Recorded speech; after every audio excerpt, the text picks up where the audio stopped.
ಶುಭ ದಿನ ಪುಟಾಣಿಗಳೇ. ಇದು ಪದ್ಯದ ಸಮಯ. ಇಂದು ನಾವು ಹೊಸ ಪದ್ಯ ಕಲಿಯೋಣ. ಪದ್ಯದ ಹೆಸರು ತೋಟಕ್ಕೆ ಹೋಗೋ ತಿಮ್ಮ.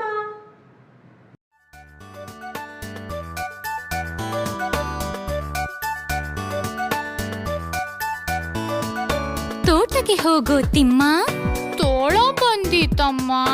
ಹಸು ಮೇಯಿಸೋ ತಿಮ್ಮ, ಹಸು ಹಾದಿತಮ್ಮ.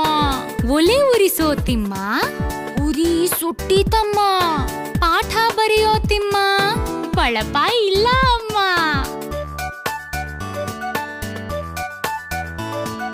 ಹೂವು ಬಿಡಿಸೋ ತಿಮ್ಮ, ಹಾವು ಬಂದಿತಮ್ಮ.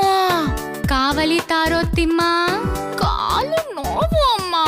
ನೀರು ಸೇದೋ ತಿಮ್ಮ, ಕೈ ನೋವು ಅಮ್ಮ. ಊಟಕ್ಕೆ ಬಾರೋ ತಿಮ್ಮ, ಓಡಿ ಬಂದೇನಮ್ಮ.